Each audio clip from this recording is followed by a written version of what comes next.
The chill of the morning wraps around, discarded quickly as the day unfolds. Mild, dusty, dry, parched air absorbs all hints of humidity remaining in Charleston blood. Every sunrise, a portrait of color. Each sunset, a canvas for the soul. Helped along by the dust, providing the grandeur to prepare the sky for the star show. Amidst the darkest of night, the Southern Cross, the Milky Way, the glory of God awakens in praise. Food left on a plate, trash so easily discarded in the modern world of American wealth, pausing over the options of recycle, reuse, or compost everything. No food is wasted. No trash is taken for granted. Reuse, preserve, give back. Mosquito nets for sleeping secure in their own curtained way, gossamer and opaque, shadows of unfamiliarity when awakened the first few nights became a haven of sorts, resting secure. The lack of electricity, connectivity becomes second nature, shifting into the reality of severe drought, abrupt power outages.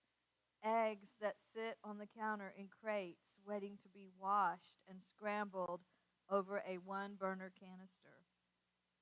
Uniformed children of banner colors going to school, some so small, some older, most slender, determined, walking along the busy highway, of drivers on the left side, no marked lanes, making lanes happen as needed, breath catching gasps.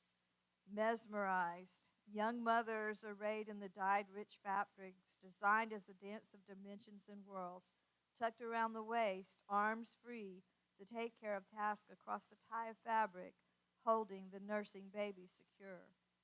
Families sort, subsidize, correct, carry sleeping children on their backs, teaching by example, purity of praise with fullness of the entire being, eyes of wonder, words of truth, waiting, hands extended, value shifts.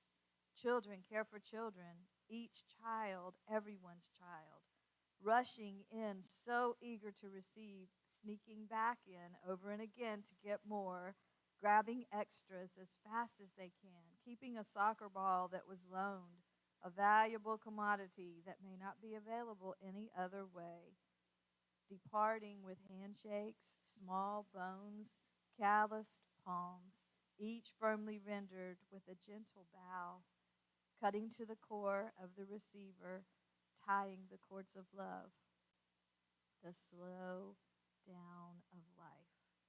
Wait and wait some more. Stay in the joy of soul singing, moving from one heart to another in a winding cord of connection, visceral and everlasting. A campfire of the Holy Spirit in a circle of praise, to sing, to dance, to move in multiple ways from a body lithe and expressive, wearing secondhand American clothes, fancy church dresses, tops to costumes, logos and slogans unknown to them. Cactus blooms in the dry season, masses of fuchsia dropped here and there.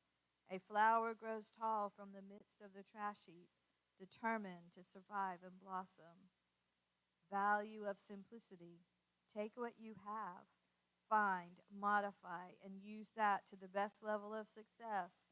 Possibilities to build, to teach, to compromise, to stop wishing for something left in the land of the free.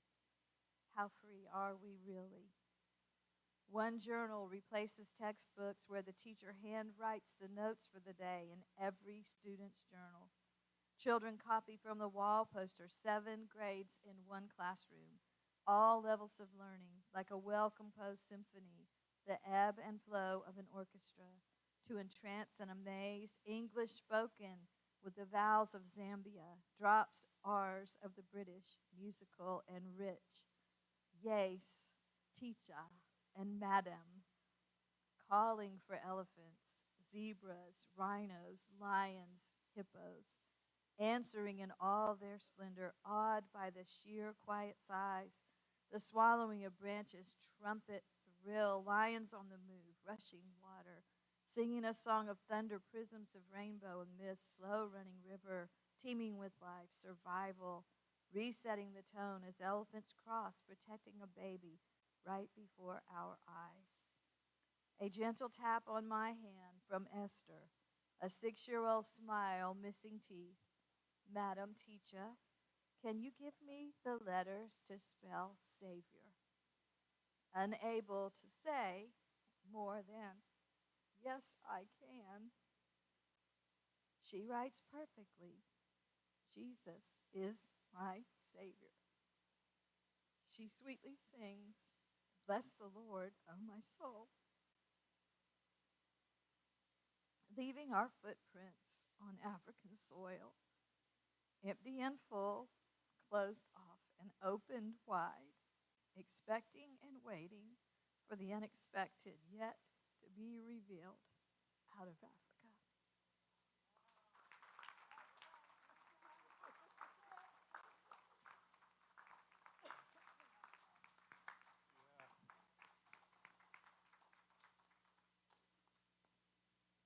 Wow, that should have given you some pictures in your mind. This picture that you've been looking at through dinner is us standing outside of the Mutenda Church. See the cross and flame blocks that they put in their church. It's a little United Methodist church. That's Pastor Jack beside me. He just sent me a message hours ago that said they're still sharing the message of one love, and hope that they get to see us again. Just incredible people.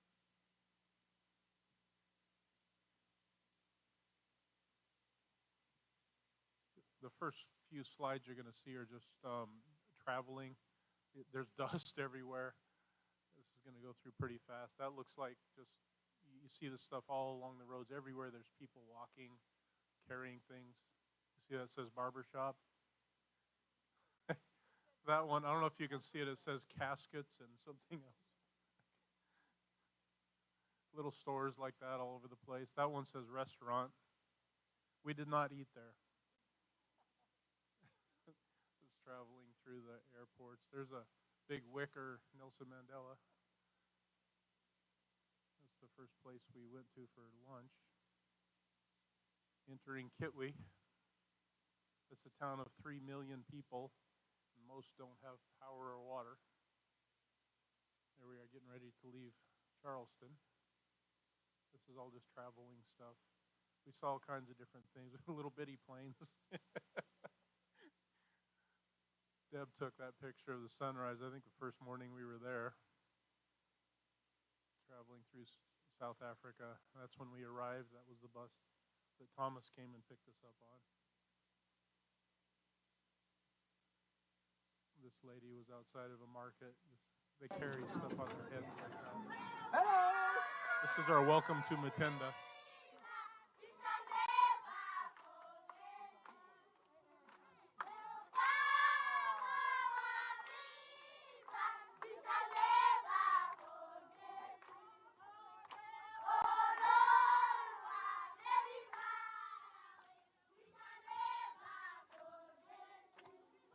We shall never forget you. They sang that to us the last campfire too.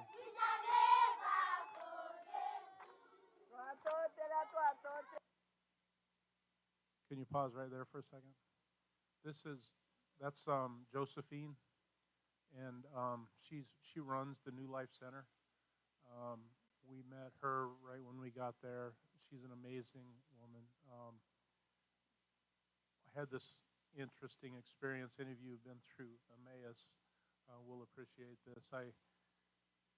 We shared what we were getting ready to do with our Emmaus group, and someone from our Emmaus group asked me to breakfast the next day and gave me $1,000 to take over there and do whatever was needed in ministry. And so we were there the first weekend, and we were talking, or not first weekend. Remember, we left on Sunday. We got there on Tuesday. That was the travel. We got there on Tuesday, so this was probably Wednesday, because over that first day we were talking with Emily. You'll see pictures of her about the different needs in the area, and the New Life Center has a preschool program. It's one of the preschool programs we went to, and it was right there where we were staying. We stayed at the New Life Center where the mission house was, and we were talking with Emily about how much teachers make and things like that over here. What's the salary? They make $6 a day, and sometimes the New Life Center doesn't have the funding to be able to pay their whole salary, so they just get whatever amount they have. So it's not necessarily $6 every day. So she was telling us that this July looks like it was going to be one of those months where they weren't going to have the funding to pay the whole salary to their teachers. So God really put on my heart, this is where the $1,000 is needed. So I met with Josephine right there in the kitchen of the house where we had our breakfast every day, and she said, "Yes, Pastor, what would you like to talk to me about?" And I gave her this envelope, and I said, "Use this in the best way possible." And she was just floored that I just handed her $1,000. She said, "This is going to go so far." And Kathy, you all remember Kathy and Rick. Kathy said to me, "Tell her the story of where you came across this money." So I asked her, I didn't know if they've ever even heard of Emmaus. So I said to her, do you know about Emmaus? And she said, "Oh, yes, Pastor, I'm the lay leader for Emmaus in Zambia." And she had just a few months earlier gone to a training in South Africa and became the lay leader for Emmaus, and they had their first 2 Emmaus walks. And so I told her about the person from Emmaus who gave me this, and she was just floored. And I can't wait to talk with that person about that experience. So that's what's happening right there. Real quick, the previous picture where we were greeted by all those kids. We got there at like 1 o'clock and found out we weren't supposed to start Vacation Bible School till 3. Well, we found out they had been there since like 9 o'clock that morning, waiting on us. So we literally unpacked everything we could out of the bus. You had to see the back of our bus. It was not easy to get out of. And yeah, well, that may come later, but we got everything out that we could and started immediately since they had been waiting for so long. So the first thing, that picture of those kids came a little bit early. The first thing we had to do was prepare, and we did a little bit of work at the New Life Center preschool there. But we had to prepare basically for a VBS to be done at a one-room church out in the boonies where we were going to camp behind it while we were doing it, and that's what we were preparing for. This is one of the little girls from the New Life Center, and then here we are that's a picture from Mutenda. So here they are greeting us again.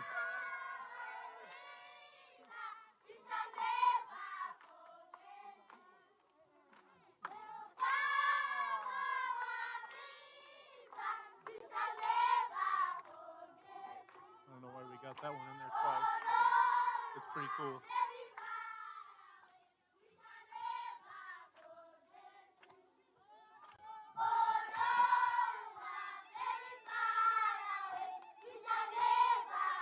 If you guys think of any questions, let us know. That's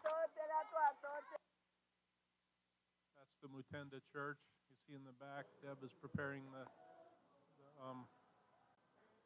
what's called the crafts area, right? This is the morning, the second morning that we were there. And I'll ask Amy to pause this again too. But if you can hear in the background what's happening there, we had a campfire that night. You know, the people met us. Becky talked about the way we had to unpack and get our first lessons and everything done that first night, and then we had our dinner. It gets dark at 6 o'clock p.m. You know, it's winter down there, so we had to rush through all of that and get our tents set up and everything before dark. And Deb and Hope ended up sleeping in a Dr. Seuss looking tent because we didn't have some of the parts, and it was pretty interesting.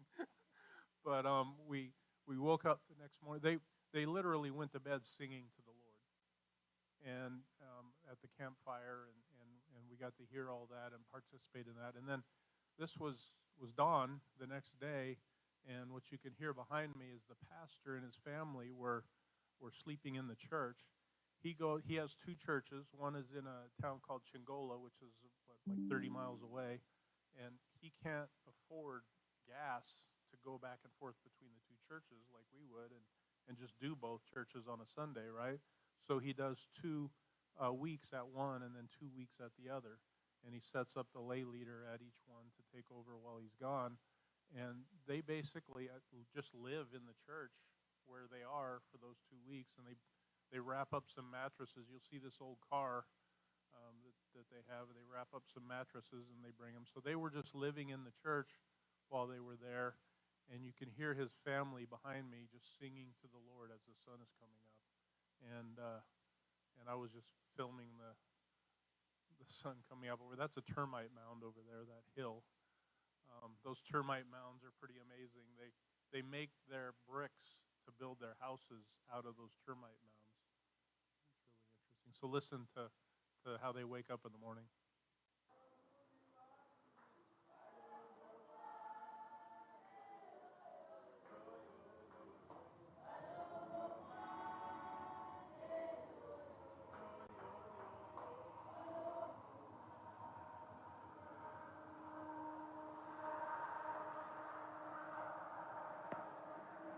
It's out in the boonies, but there's a highway not too far away. There was Gertrude.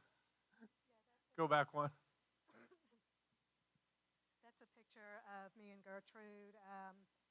Neither one of us, of course, understood each other, but we just formed a bond right from the very start. So she kind of followed me all over the place, and I would look for her, and she would hand me her jacket, and she would say things to me, and I didn't understand. I just nod my head. But yeah, she's a very special little girl, and I miss her a lot. Everywhere we went, Kristen and Hope had crowds of children around them. Or dogs.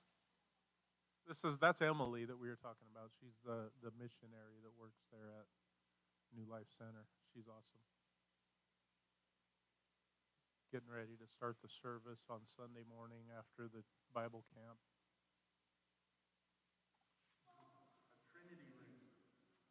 We just jumped over to the New Life Center. We got some of these are a little bit out of order. This was actually a week later, the next Bible camp.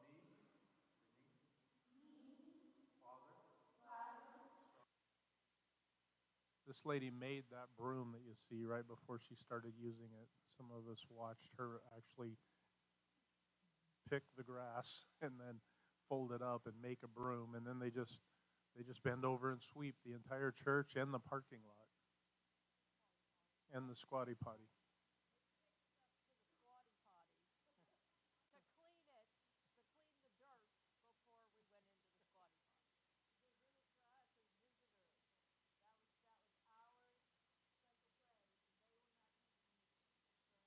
Yeah.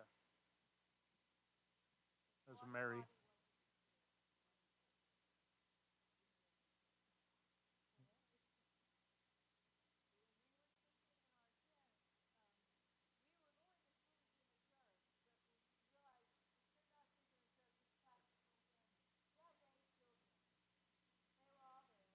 There's the squatty potty.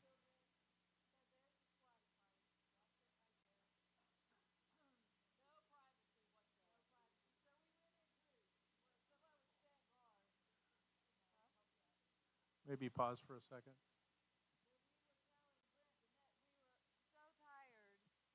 After the campfire that we didn't know we were going to be going to, so we were ready to get in our tents. And you know how you get kind of punchy when you're like beyond tired? Well, we had 3 tents. We told Brent he had to put his tent between the 2 women's tents, and he had to be our guard for the night. So he was very willing to do that. So we were laughing and talking and trying to go to sleep, and we had multiple conversations. So the next morning, I was telling him, yeah, we talked about this, and he goes, I know. And then we talked about that. I know. He heard everything that we said.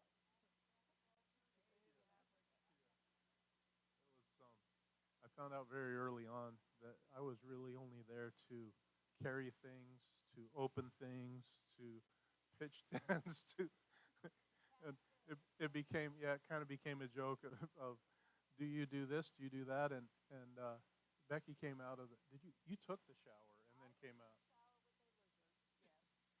She came out and said, do you catch things too?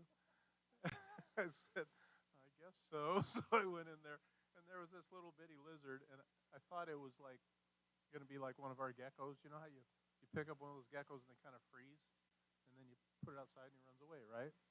Well, I picked up this one, and he turned around and bit my thumb. So I found out I throw things too.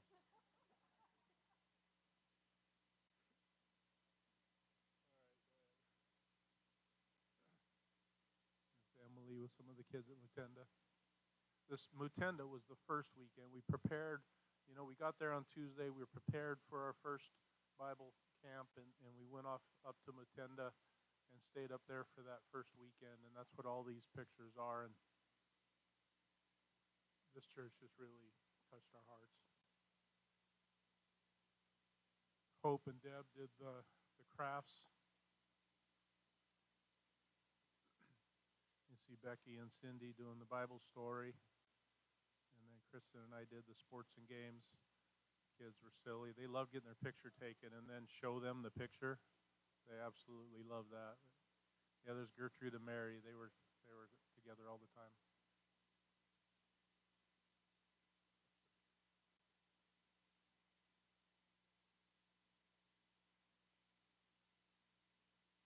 One of the saddest things was some of the kids, you see, like these two were out at Possibilities Preschool. They weren't involved. There was a couple of kids around the area who didn't make it into the Bible camp for whatever reason, and you see them looking through the window or something, wishing that they were in there. It just breaks your heart. Those are huts out behind Mutenda Church. Hope with the baby. This one just crawled up on Becky's lap when we were singing that night. They were pushing her out. It was amazing how close they would get to the fire. And you're like, you wanted to pull them away, but they'd done that all their life, so it was no big deal to them. Well, they kept pushing her, so I'm like, come here. So she crawled up on my lap, and that's where she stayed the rest of the evening. This is on our way to Mutenda. See all the stuff in the back there? And it was not packed in a way where we could easily get to the supplies for the lessons and stuff. This was just packed in a way we thought we were going to have time to set up camp and everything before we did our lessons. So it was, you see that bread there? Those are the buns that I told you about, that they were so happy to just have a roll, a bun to eat that day.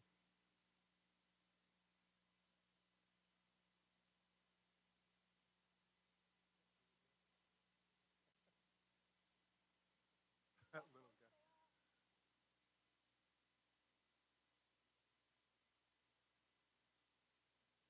So we were there 2 nights, and we had a, what was that?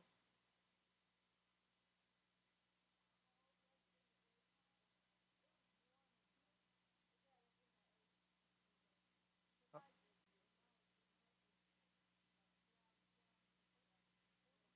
yeah.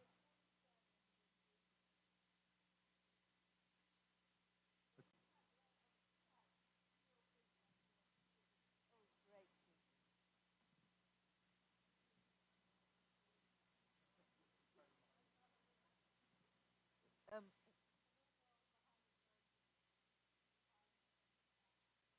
and these children mostly did not speak English. They spoke a little bit of English if they were like higher elementary. So when we were trying to do the story with them, they don't understand what we're saying, but every here and there word they might catch. So I sometimes would ask who speaks English, and one of the older elementary kids would say, "I do." And I would say, "You be my interpreter." And so I would read a line of the story, and they would say in Bimba what I said.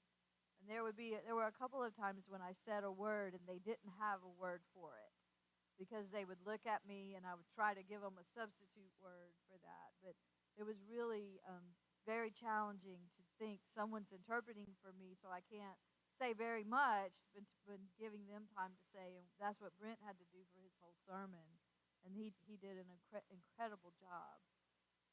And you'll see some of the church service. I guess we have some scenes from, well, that was, Pastor Jack kept saying, for the sake of time, we're only going to do this for 8 minutes. For the sake of time, and the church was still 2 hours, over 2 hours long.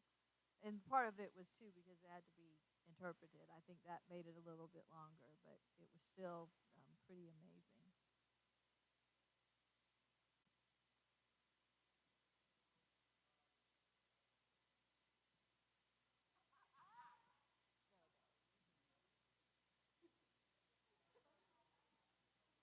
I have a Bimba dictionary on my desk, so we can check that out later. This is called Possibilities Preschool. This one is closer to Kitwe. And so after Mutenda, after the weekend at Mutenda, then we came back and we went to the different preschools throughout that week. During that week, we prepared for our next Bible camp, the one at New Life Center, and we built some of the pets, the personal energy transportation vehicles.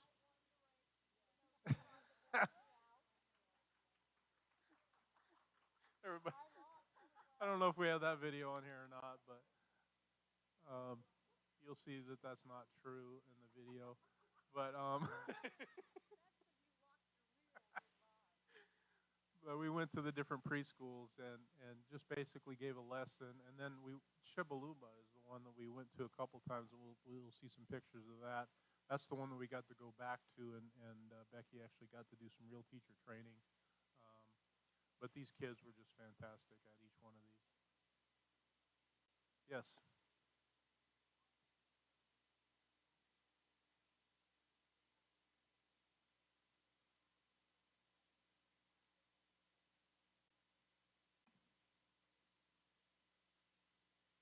So every school had a different uniform, and they had government schools all over, and they had a ton of them because they could only go because they walked to school. And so if they could not afford a uniform, they did not go to school. So the privilege was there, being able to purchase a uniform in order to go to school. So These little guys that you see here are part of what we've talked about, the ED project that we started. This one's at a church called Grace United Methodist, and the preschools that we went to were attached to our churches, and so they're given, the kids who attend that church or the kids in the area around the church get to go to that preschool, and then they learn English, where they don't get English in their government schools until 4th grade. And then in 6th grade, they have to pass the test that's in English, or they don't get to go on to 7th grade. So this was the whole idea of the ED project, is to teach kids like this English at an earlier age. So the Mutenda kids are a good example of that. They'll never be able to pass that test, and these kids have a shot at it. These are all in churches kind of near, surrounding area of Kitwe, and near the New Life Center. So this one's called Possibilities. And there's a lot of family connections between this church and the New Life Center. The director and one of the teachers were the wife and the sister-in-law of the guy who was driving us around, and the daughters of one of the teachers at the New Life Center. And so there's a lot of family connections there. I don't know if that one's in that. We have a video of you teaching them, though. So let's continue on. I think we're continuing on with Possibilities Preschool here.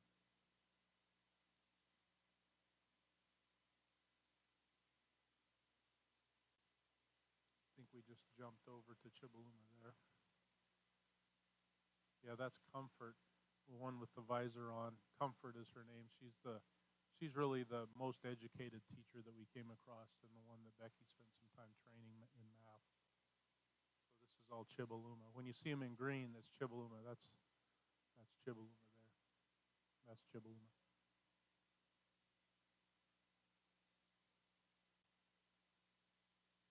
we took the kids out and we were doing things like this, trying to keep them occupied while the teachers had some time to actually do some training.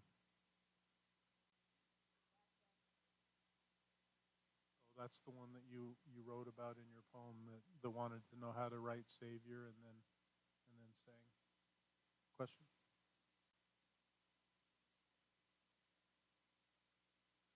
I don't know. You know, that's a good question. We didn't really ask that. One of the questions that came up though was why English? You know, you would wonder, like, why did they make English their official language? And we asked that, and they said there's 72 different tribes in Zambia, and each tribe has its own dialect. And so they had been colonized by the British. What was it, British Rhodesia or something like that back in the day? And they had been colonized by the British, so there was English there, and that was just the common language that they could use to be able to get along. So Zambia is really an easy place to travel if you're interested in traveling Africa somewhere, because all the signs are in English. Most adults speak a little bit of English, or at least they try to, and so it's really kind of easy to travel.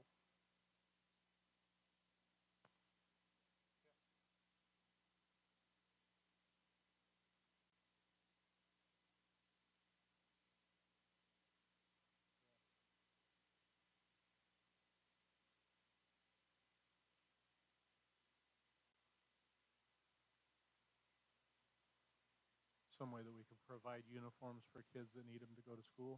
That's a possibility, for sure. Yeah, we can look into that.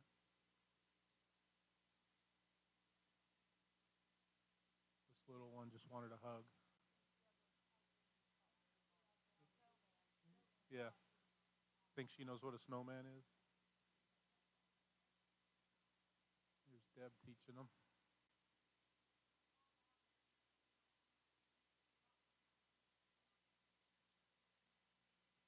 They had different, if I remember correctly, they started at like 8 and ended at noon. And then some of the schools had a morning session, and then they had an afternoon session with different kids. Now, the girl that I worked with, she had from second grade to seventh grade all in one room. And she had no supplies. Like, she had posters and stuff that she had made, but she taught all those kids at one time. I don't know how she did it. But usually it was from 8 to 12 and then 12 to like 3. They don't have any extracurriculars. They don't have music or PE or art or anything like that. It's all curriculum. So they go in shifts. You know, they have different shifts. And even at New Life Center, they were offering tutoring for high school kids that needed help with math and science. And they were coming in the afternoon after they had already been to school for 2 hours and work harder on learning what they need to learn. And they even fed them some dinner so that they could stay there for 2 hours and learn more. In most of the government schools, the shift was 4 hours.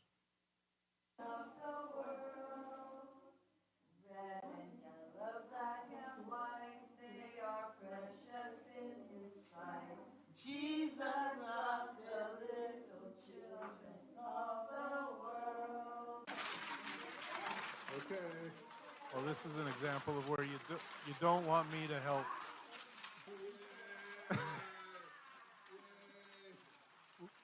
we were practicing using scissors, and they would cut one line, and these kids a lot of them didn't even know how to.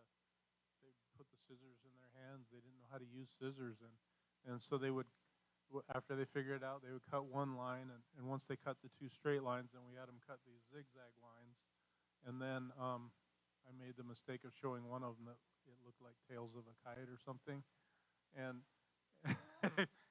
and this is what happens when you let me in a classroom.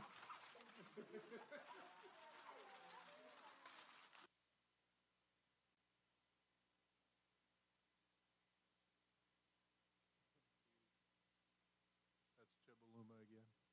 There's that little girl that wanted a hug. Asked her what her name was. She said 3.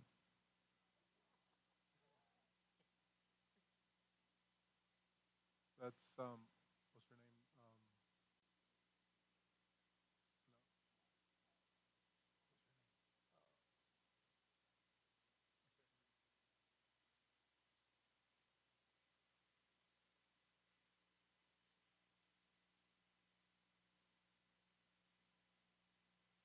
All right, these are the ladies making Shima. That's how they mix up their bread product, and apparently they love it. And I'm told it was kind of bland. I didn't get to taste it, but you guys did. So they mixed this up. This was like every meal.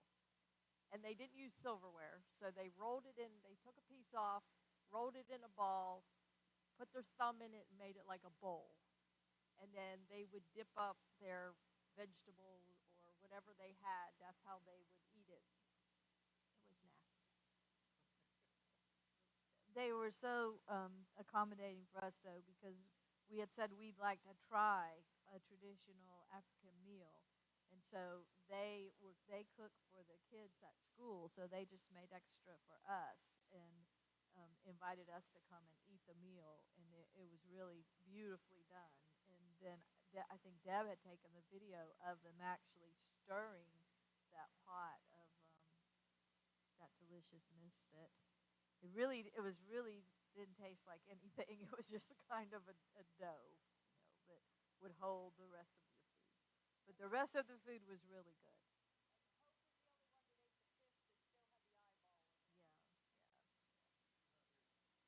Yeah, yeah. And I was the only one that ate greens. The rest of them were like, nope, nope, nope, nope. I said, give me some greens. It was just we thought of every kind of relay race we could to do during the Bible camps during sports and games. That was just a picture of one of those that's all at the New Life Center. So at the New Life Center, we had kids from 4 different churches around the area who came to stay at the New Life Center for that Bible camp. It was a lot easier for us because that's where our mission house was. So it wasn't camping on that weekend. And we had classrooms to do the different things, and we had that great big sort of a gymnasium, open air gymnasium thing to do the sports and games in. So it was a lot more comfortable and conducive to doing a Bible camp. But those kids, the kids out of Mutenda, they, like I said, they go to sleep at night praising the Lord. They wake up in the morning praising the Lord. These kids, it's more westernized. It's more, we don't know exactly how much they had, and we did. I think we taught them more than the kids at Mutenda. They just love the Lord out there, But this is the one at the New Life Center where at the end of it, we did a little altar call and asked if there's anyone here who wants to give their life to the Lord, and 85 kids came up and swarmed the stage and prayed with us and gave their lives to the Lord. This is Hope dishing up her plates on the. Oh, there you go, Cindy. That's chicken, and there was a beef, and the greens on my plate, and then the dough-like substance. It kind of looks like mashed potatoes, but it's not mashed potatoes. I was trying to mix it with my greens so that, again, because we had no utensils, we were eating with our fingers, but it was quite delicious, the rest of it.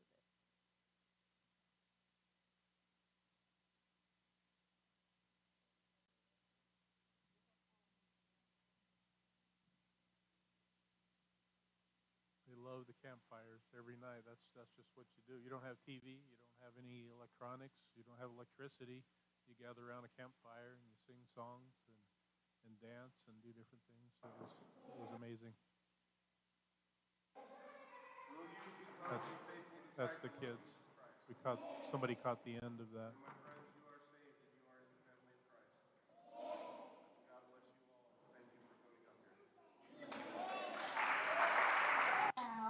You hear them say yay. This is back at Possibilities. Okay, what else? Where's your knees? Where's your knees? Right there, that's right. There's your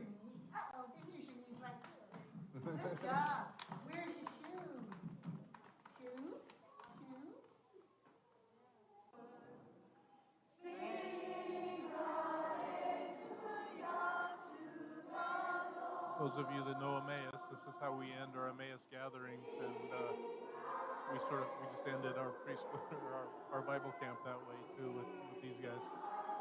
They loved it.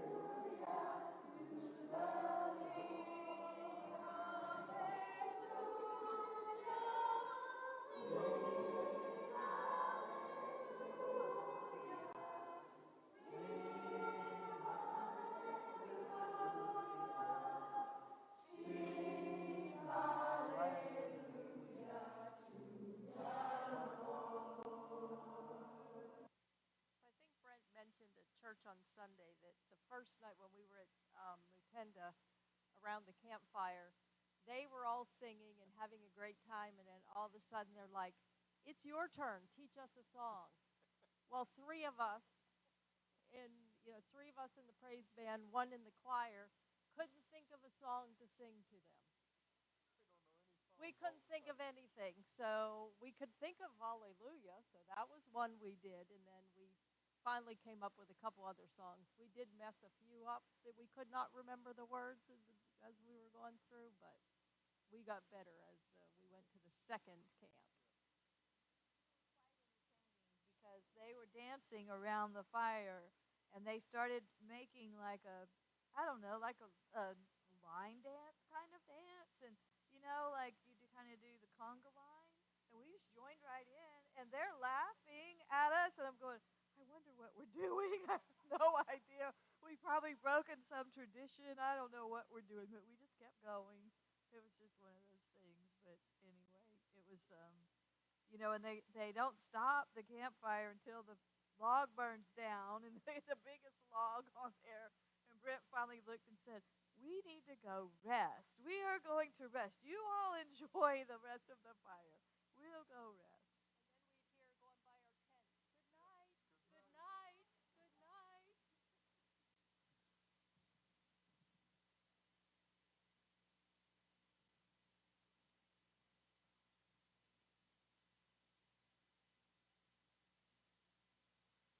That's the personal energy transportation device.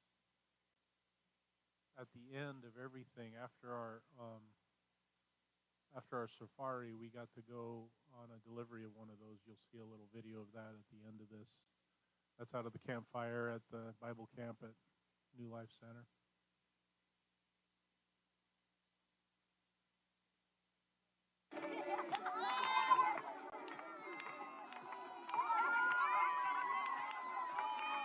That's Hope. You can't really see very well. That's Hope dancing there. They loved Hope because she was willing to just get crazy with it. They got up and did these dances, and the crowd did that each time they would dance. And then they invited us to dance, and Hope did theirs. And then they invited me to do the men's dance. And if you saw the men's dance, you'll understand why I did not do it. Now this is a whole different culture, so I'm not judging, but the men tie whatever they have around their waist to make that area more pronounced, and then they move in a way in which you would never want to see your pastor move. So I declined, and Kathy was chastising me a little bit because it was a different culture and you should accept it. And I said, okay, that's fine. It's a different culture, but I'm still not going to do that. So I don't know if we're up to the safari stuff yet already. This is just an out of place picture, but you'll see more of this lion a little bit later, and I'll tell you all about him.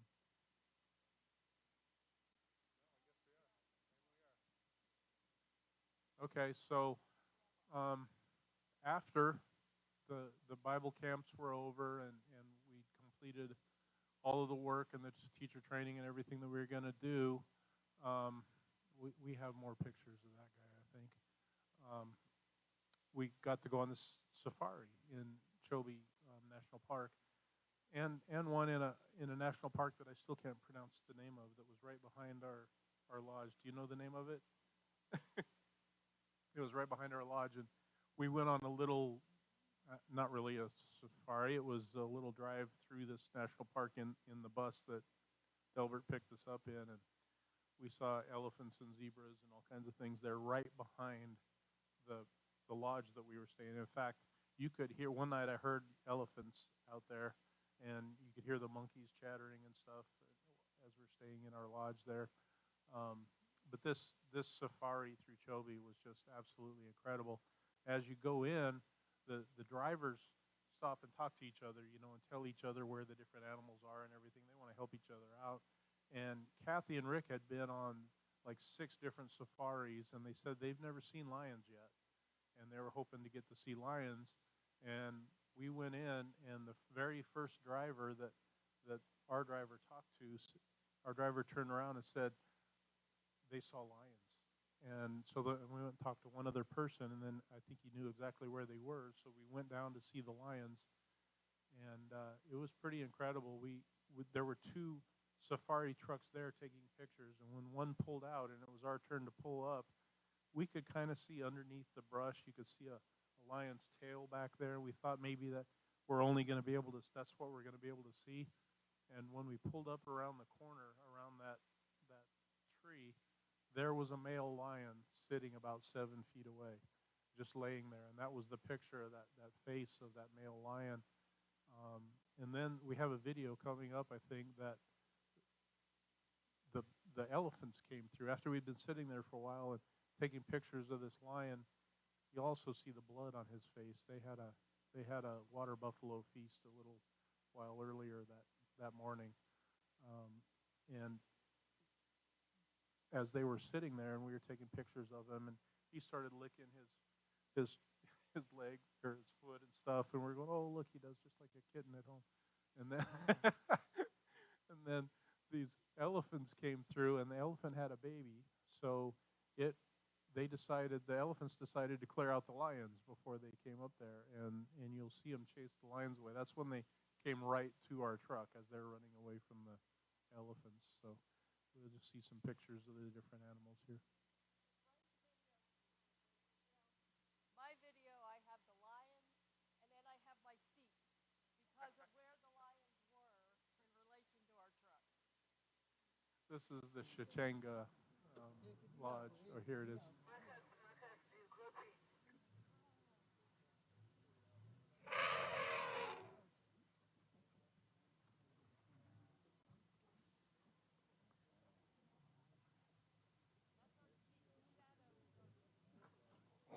Wow.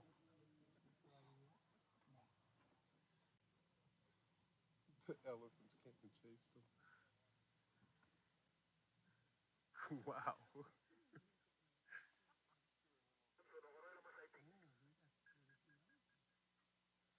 I was more worried about the elephants than I was the lions, because I knew the lions were being chased away. And we had heard things recently before we left about mother elephants turning over safari vehicles. So we were like, they just chased away the lions. What are they going to do to us?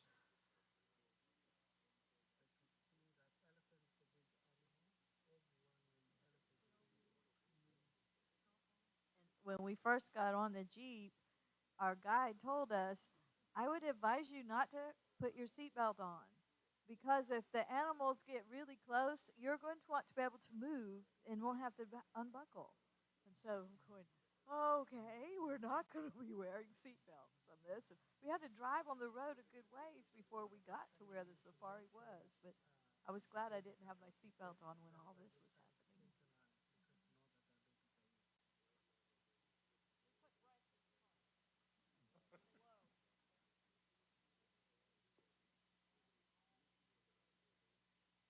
He had to be 10 feet tall, or she. The male coming behind her was even taller. He said the guide told me that it has to do, it's like a conditioned response, because when they're eating grass, they tear up the grass, and then they eat it, makes it easier to eat. And so it's when they're eating, they just sometimes do that. comes the big guy behind her.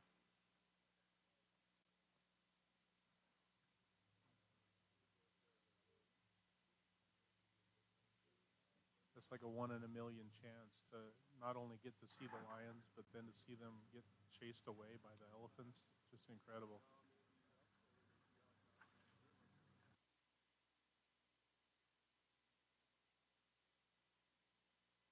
There's Pumbaa.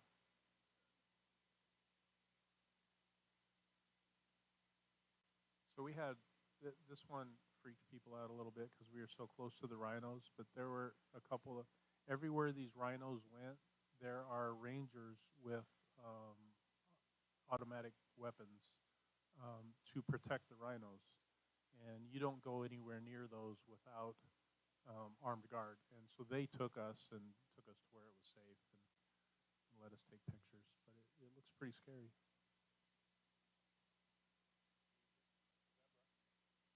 They say zebra.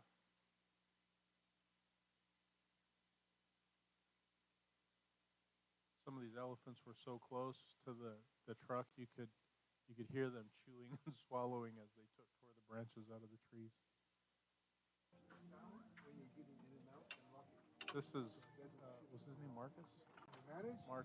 Marcus got his personal energy transportation vehicle. There you go.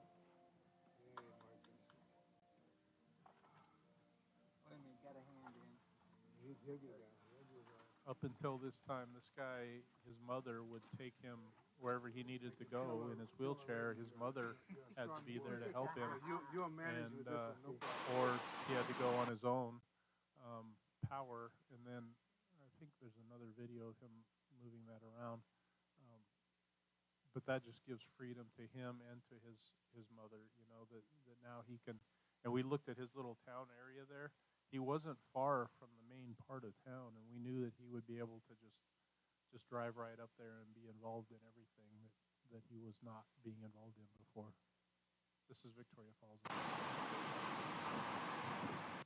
When we turned around, that like the entire community, not the entire community, but there were probably 10 to 15 people that were watching what was happening, that him being able to get his pet.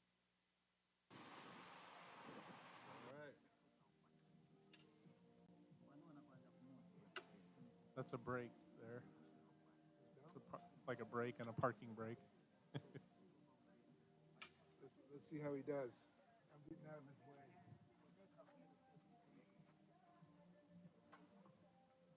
Look at that.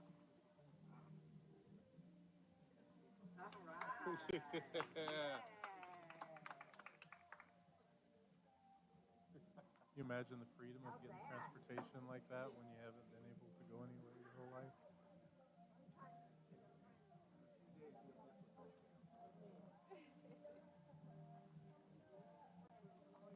Martin, try reverse.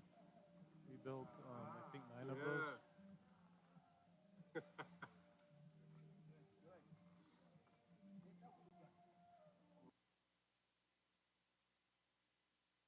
That was the first night there, right behind our lodge. Those elephants were right there.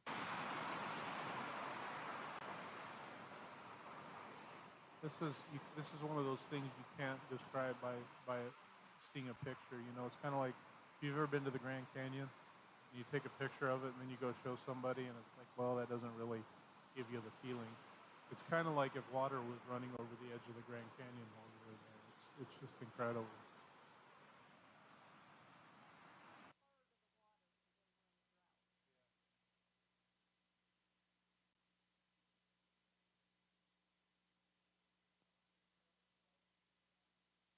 No clouds. No clouds. It was just clear the whole time. This was the dry season, so they really mean it when they say that. Okay. This is at Mutenda again. This is the kind of dancing that they do around the fire. They just get up there and go. And it was worse than that when the older guys did it. They're making the Nshima.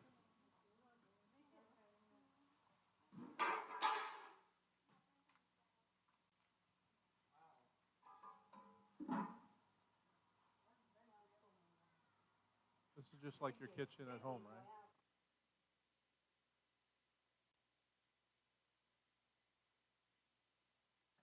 On your mark, get set.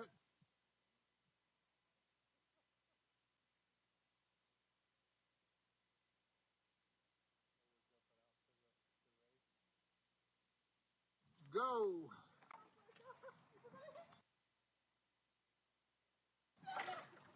Watch Deb start here.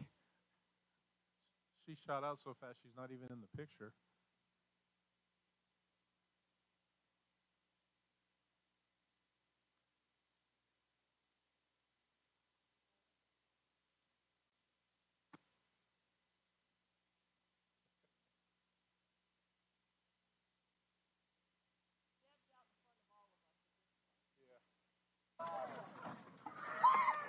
Oh my goodness. Accident. Hope Oh my stopped right in goodness. front of me. And then Deb got stuck on something here. Keep it on the road.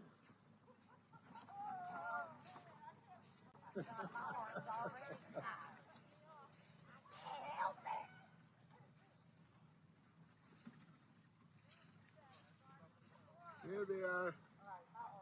Somebody's running out of power.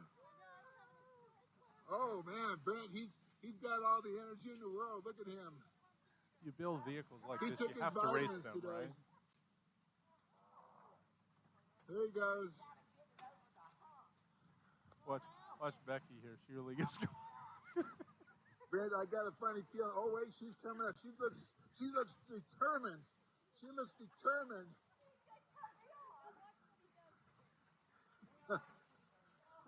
They are cheaters. I'm saying they are cheaters. Go, go. You got him. You got him. You got him. Oh, I'm sorry. Oh, here comes Hope. Once you Here get comes, going. yeah.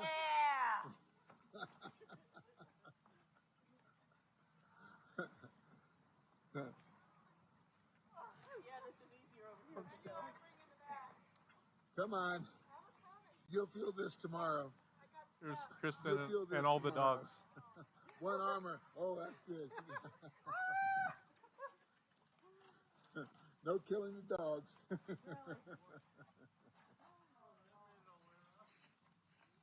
So after we unlocked our tires, she did beat me to the line.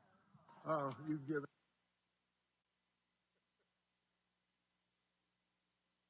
Is that all of them? All right.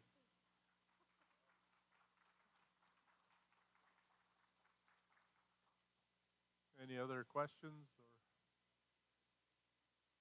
total kids at Bible camps? There were almost 100 at Mutenda and probably about the same amount at the next one, huh? 150 at Mutenda? Okay, 150 and 100. So, yeah, it was only about 10% of the kids who didn't come up to dedicate their life to Christ. How do you turn them away? Yeah. So at Mutenda, that chaos of beginning the Bible camp when we got there, and all these people were there, and parents were there, really trying to get their kids into the camp, and they were reading off names because they had a list of names that the pastor had provided. So the kids from the church got in first, and then we just took whatever other kids from the village until we got to 150, and the mothers were desperately like bringing their kids up to put them right in front of me, as we were tagging them, and yeah, they were desperately trying to get them in. They knew they would get something to eat.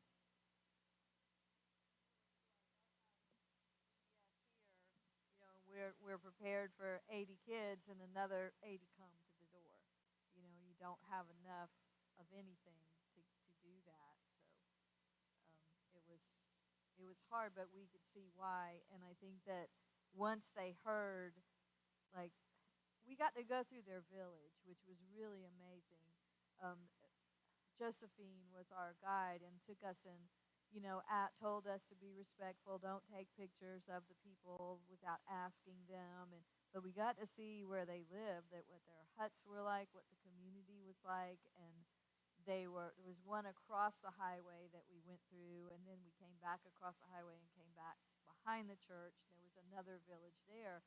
Once they started hearing the singing and hearing the people going, they didn't sign up. They just, well, let's go see what's happening kind of thing. And that's where it got to be just too many. There just wasn't enough. But I have to say, this is a switch of subject.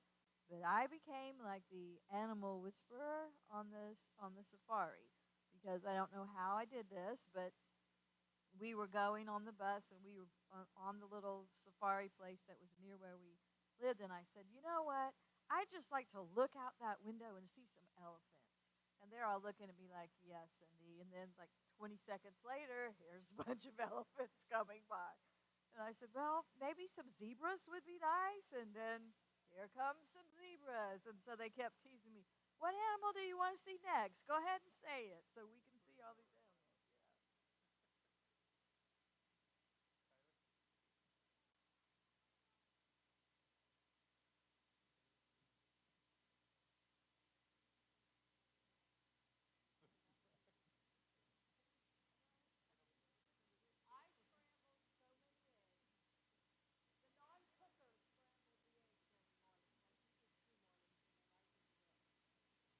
Have you ever heard of shawarma? It's a bunch of seasoned meat and different things put inside of a kind of a bread, kind of like a burrito type bread, and it was really good. And it had the French fries and everything all inside of it, and it was really good. That was good. I don't know. There were all kinds of good things we had there that weren't necessarily African foods, just worldly. They had a fast food place called the Hungry Lion, and it was chicken. That's what the food was, but it was called the Hungry Lion, and it had like a KFC. It was good fried chicken. So we had a lot of American-like food too, and they had a lot of restaurants that were like a restaurant that served Indian food, or it was just really surprising. And they did have a mall there that we went to that would be just like we have in America, except they had grocery stores in the mall. Which that was, I think, one time we were in the grocery store and the power went out. So that was kind of scary because it was pitch black dark in there. But it was switching from generator to the real power. The power outages were so interesting because we never got a warning, or we never knew when it was going to be on or off. So it would just, we woke up in the morning, almost every day we had no power. So we were used to that. And then we got so used to it that we wouldn't even realize when it had been turned on later on in the day. And it's like, oh, we have power now. We just didn't even notice it. But there were a couple times, I think one time we were eating dinner or right after dinner, and it's just off. It's off. That's it. So you learn to just take your flashlight just in case. Even in the shower, take it to the shower with you just in case. It may not have been such an effect on the people who live there. They don't have power. A lot of them don't have power or water in their houses, especially around Lutendo when we went through the villages. We would consider their houses a shed. Dirt floor, no power, no water. The more affluent people had windows and doors on their houses. Some of them didn't have that. It was pretty humbling to behold. And they built their houses as they got money. Like you would see these structures that may have 4 rows of bricks on it, and that's it. And then when they'd get more money to buy more bricks, they may put 4 more rows on. So it took a long time for them to even build their brick houses. Everybody there, yeah. Nobody there was idle though. There were no there. You didn't find anybody really homeless per se. Everybody stayed with somebody else or whatever until they got their house built. But everybody was doing something. They were making charcoal, or they were there were women who their job was to make gravel. And so someone brought them a big rock, and they would sit there all day long and crack that rock and make gravel, and then they would sell the gravel. And I mean, we call that hard labor, right? And we can't even do that anymore because it's inhumane. So, but that's what their job was.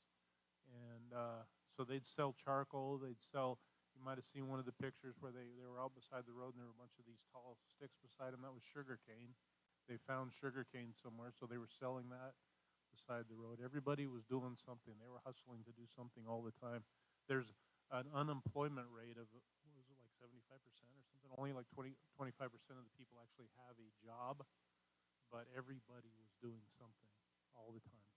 There were these carts, these hand-push carts. That was the truckers, you know. They carried all kinds of stuff, and they would push these carts from place to place for money. Every bicycle you saw alongside the road had something carried on it. I got a little souvenir that's in my office of a lady riding a bicycle with a couple of chickens on the back of it, and because it just reminds me of they used those bicycles like pickup trucks. It was incredible.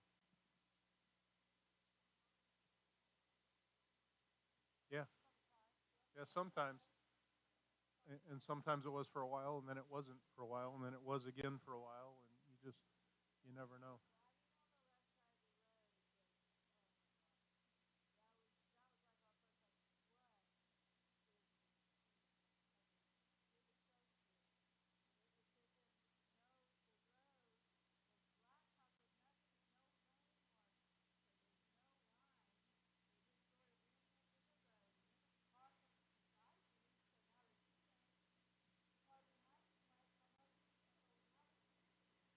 They, these roads made Charleston roads look great, and the potholes were everywhere and just horrible, and the traffic weaved in and out all over the place.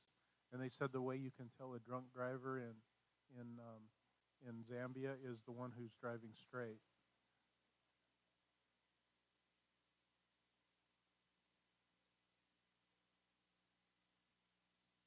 There was a river about a mile and a half away from the Mutenda church, and there was one that went down through Kitwe. One of the churches that we went to, we went kind of down a little ravine, and you'd see some green area. But there was just not much water because of the drought. So even the rivers were pretty, really low compared to usual. And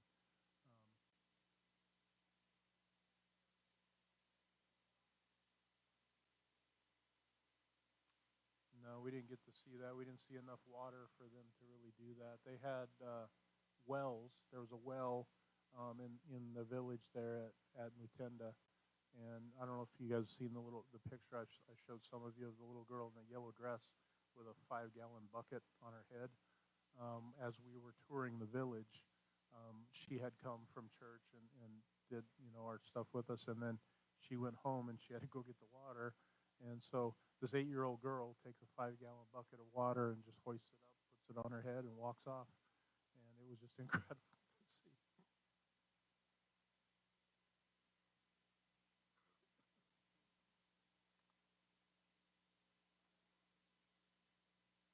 How what?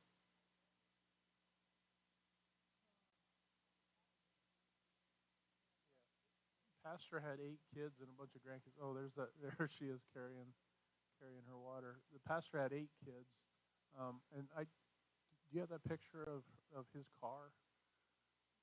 They showed up there, and all the kids didn't get to come in the car because they couldn't all fit.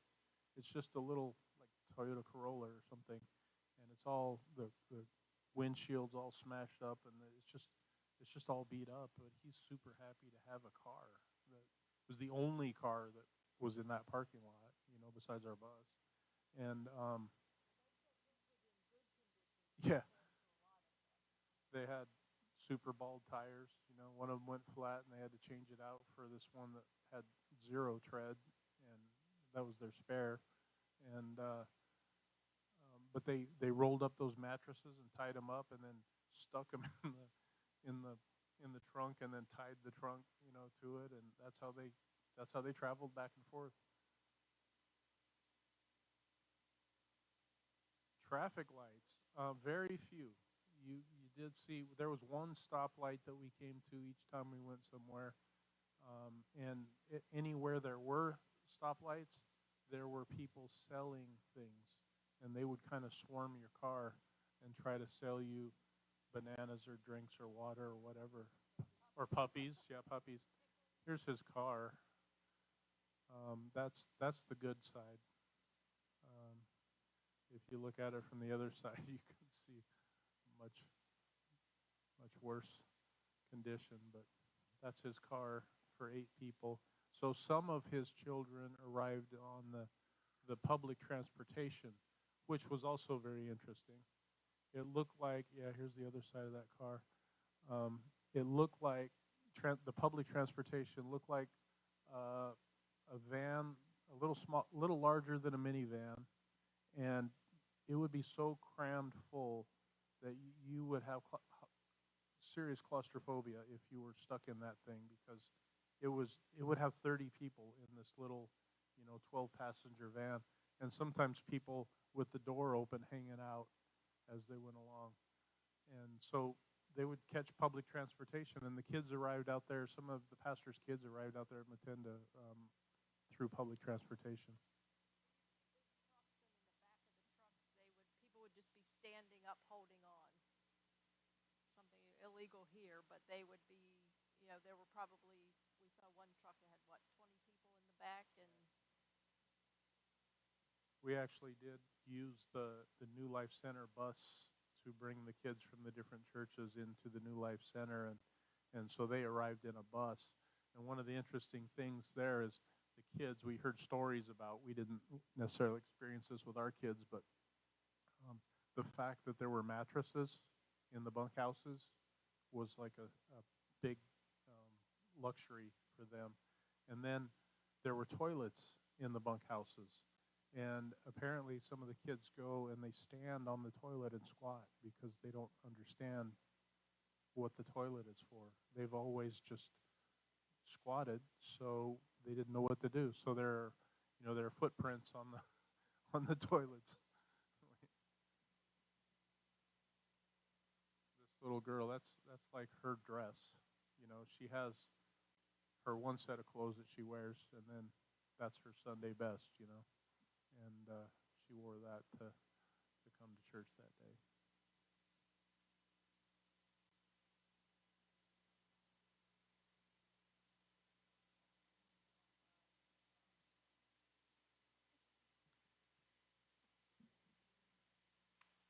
I think, well, we had some expectation going into this.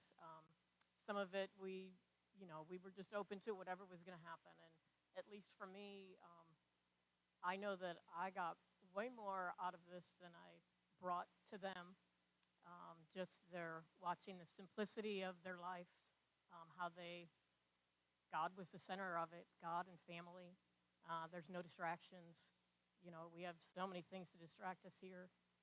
It just made me see my perspective of things in the United States or the rest of the world has changed a little bit after seeing that.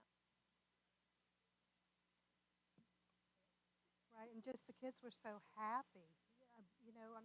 Just having, their family singing, eating occasionally, I guess, and they still had a smile on their face. They were just such happy little children. And with us, it takes so much more, it seems. And we're selfish people compared to these children in Matinda. There was definitely unconditional love there. It didn't matter how, that they walked the 2 miles to get there. They were excited to see you. They showed their love in ways that I can't even describe. I teach middle school, and so Cindy made a video. I was telling my team earlier, and I put it in my PowerPoint today to show my students just how good they have it compared to, what we saw there. And I was telling them every time I saw that video today, I had a different emotion. The first time I watched it, I started to cry. The second time I watched it, I was happy. It was it's just too hard to describe what the takeaway was. And I think the people, they are the most gentle, caring people I think I've ever been around. And they have nothing, but they are just so giving. And to be in that church and hear them sing was life changing. I mean, they are singing from the depths of their soul. There's no holding back. It's like the Holy Spirit is in them and their voices. They would go into like a 4-part harmony in the middle of the song, and it's just like angels singing. And you can't help but be moved by that. And look at, why do I hold back? Why do I hold back? Why am I afraid to sing like that? I mean, it was just puts things into perspective of what do I value, why do I value it, and what you can have with so much and still be wanting when you see someone that has nothing and yet they have everything. I feel like I have a connection with some people that I never expected to have a connection with. And Kathy told us, and you don't understand this, I think, until you experience it, but that Africa gets under your skin and it stays with you.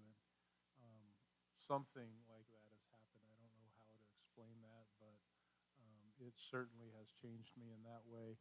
I'm really hoping that we can maintain some sort of connection. I know some of our kids are interested in doing a pen pal program, and we're going to get that set up and let them communicate with one another. And I would love to see if we can get Pastor Jack to come over here. He is super interested in doing that, of course, but he could never raise the money for it. We would have to do that. But it would be great to bring him over here for a week and let him see. They were asking me, what is your church like? What is, where do you live and stuff like that. And so I started to show them some pictures. And first it was just his family, and then there was a crowd of people pressing in on me just to see. And of course, when I got to the picture of our church, him and his family were just like, wow, it was just incredible for them to think that I was a pastor from that church, and they saw my house, and to think that we would leave all of that to come over there and be with them was just really touching for them. And I don't know, it just, you guys have said it, we have so much, and we're so unhappy and ungrateful, and they have so little, and they're so full of joy. It just was amazing.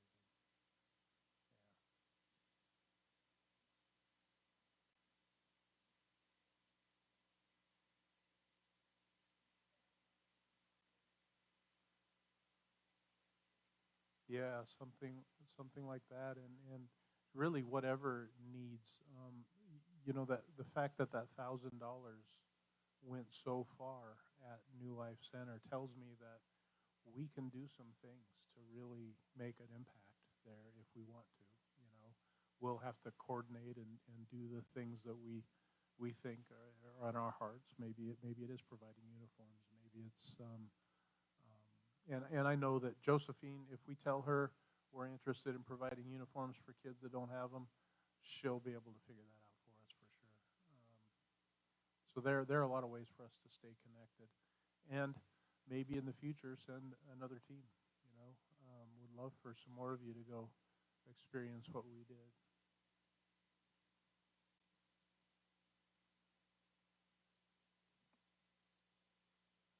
Well, I guess that's it. That's the trip.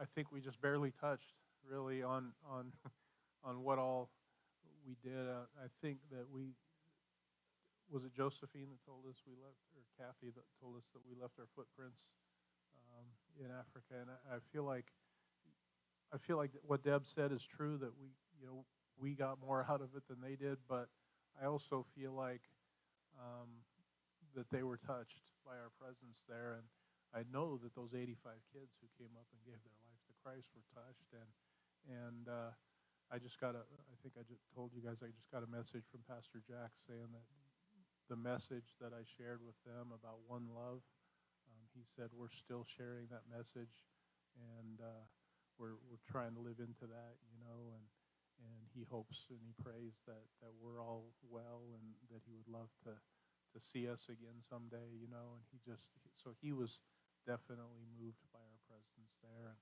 those kids singing "We Will Never Forget You," and they sang that to us the night before we left, and we feel the same way. You know, we're never going to forget them either. Thank you all for coming tonight. This was a lot of fun, and again, thank you all for being part of this.